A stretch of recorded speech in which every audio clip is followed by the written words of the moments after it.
What did you learn about the Lakers tonight? They're serious. The Los Angeles Lakers are legit one trade away from being legit contenders in the NBA. As a team that started 2-10, and as a fan watching this, I didn't have a lot of hopes this season. Honestly, at the beginning of the year, we started off 0-4, and we struggled to win games. Our three-point shooting looked horrendous.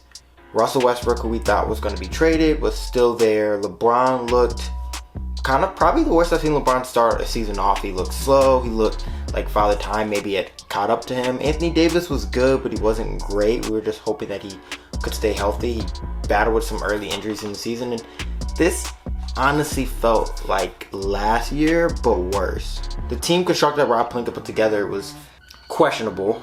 So we're going through the season, and you know, when you start off 2-10, you don't expect to have any hope for the playoffs. And the whole idea of the playoffs was out of my mind. I said, oh, this Laker team will not make the playoffs.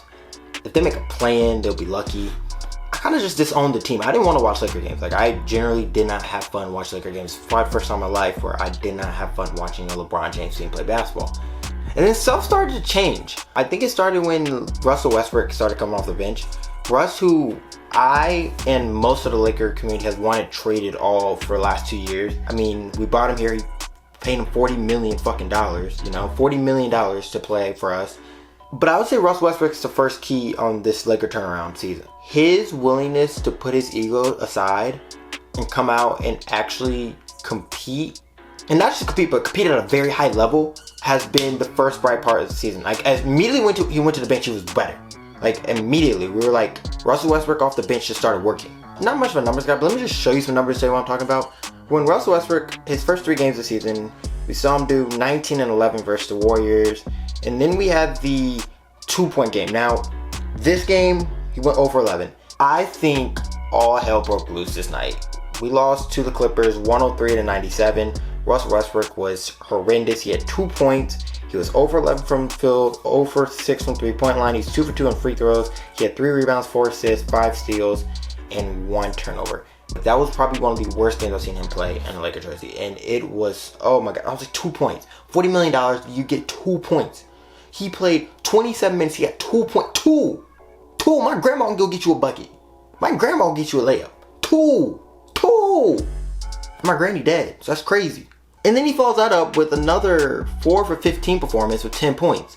Like I said, at this point, I wanted to ship Russell Westbrook off to China. I wanted to send him to Taiwan with fucking Dwight Howard. And then we put him to the bench.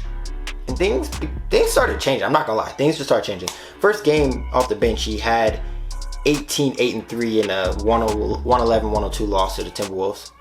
And then he does 18-8-8. And then 13-7-9. And then he has a really great game where he has 26-6-3. And we start noticing. I'm like, hold on. Russ isn't playing that bad. In fact, Russ was playing so good, I was tweeting out like, yo, put Russ in the game. Like, I'm watching the game like, yo, put Russ in the game. Like, Russ was a spark plug coming in the game. The crowd started cheering for this nigga. There was a time when Russell Westbrook got the ball in the corner, and Lakers crowd yelled not to shoot. And all of a sudden, we're cheering for him to get in the game. Things just changed. Like, just overnight, it just changed. Russ Westbrook swallowed his ego, he swallowed his pride, and he's coming off the bench and he's playing great. And I think he's been the first reason why we're at a point where like, this video is titled, The Lakers are one trade away, why we are one trade away now. Step number 2 would be the role players. Lonnie Walker is having his Malik Monk season. Everyone knows Malik Monk came in last year and he had a low contract. He wasn't really playing well on the Hornets. He played amazing in the Lakers and he got himself a big deal over in Sacramento. Good for him, he's hooping. Lonnie Walker is kind of in the same situation. He left San Antonio, signed a kind of small deal here. He's hoping this deal will branch out to a bigger deal next season. And he's playing great. And Austin Reeves. We all know Austin Reeves was probably our best shooter outside of Matt Ryan, who's gone now. He's taken the next step. His rookie year last year was great. We thought maybe it was just because he was on a bad team, and that's why he looked so good. But even though we're still a pretty bad team, he's still playing great, and he's proven that he's a hooper. Austin Reeves, Lonnie Walker is reason number 2 why this Laker team has became a better team. Now, reason number 3 why we are one trade away, and the biggest reason, and honestly, you knew I was going to get here, is Anthony Davis. Words can't express how happy I am to see Anthony Davis playing the way he is. I don't know if you guys remember 2020 when the Lakers won the NBA championship. Before the bubble started, the Lakers had this run where they had to go into Milwaukee and then they had to go beat the Clippers in LA. We went into Milwaukee, we beat him. We came home, we went into LA, we beat the Clippers. That was like a turning point. That was like, oh, we're really the best team in the NBA.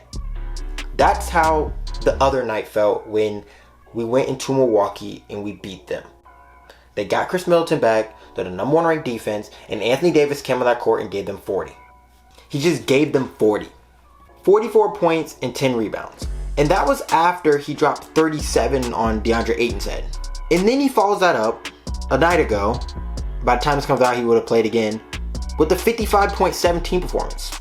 And now we're seeing headlines like I just literally see it on my screen right here.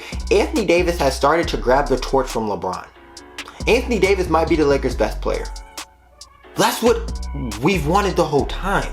When Anthony Davis is playing like the best player in the world, which he is playing in this last couple stretch, maybe outside of Luka, LeBron and Anthony Davis are still the best duo in the NBA. LeBron will always be LeBron. He will never cheat you. You know what you're going to get from LeBron. If he's healthy, he's going to be that guy regardless. Anthony Davis has elevated his game back to where we saw in 2020. Where he's so good that we don't look at LeBron first. Anthony Davis is the guy that scares you. Now, to the title of the video, like I said, I've been saying all video, Los Angeles Lakers are a trade away. Now, what is that trade? I'm not going to sit here and say I know the exact trade that would work. Yes, of course, I know you heard the rumors. Russell Westbrook for DeMar DeRozan and Vucevic. Would love that deal. Would absolutely love that deal. I think it would help the Lakers out. Even if Russ stays, a deal with Kendrick Nunn, Patrick Beverley, and a pick, that works too. Missing piece on this team. We don't have a legit big. We don't have a center that can protect the paint outside of Anthony Davis. We don't have a great wings. LeBron Jr. has been phenomenal for us. LeBron's been great, but we need another wing. We don't have another wing. We need another wing defender and 3-and-D guy. If we can get those two things, I know this team can compete for a championship. Another reason I believe that is just kind of look at the standings this year in the West. At the top, you have the Phoenix Suns at 16-8. And then you see a whole bunch of teams with 9 losses and 11 losses. And you come down to the Lakers who are 10-12. It's only 2 games back from the 8th seed and Utah Jazz who are 14-12. The Lakers can legitly go into Christmas looking at being an above 500 team, which I don't think anyone saw when they were 2-10. And if they can make a deal even before Christmas or right before the deadline to make this team better as they're already ascending up, you should be worried, NBA. You should be very worried because we still haven't even seen the best LeBron this season. This Laker team is 1 trade away from winning an NBA championship.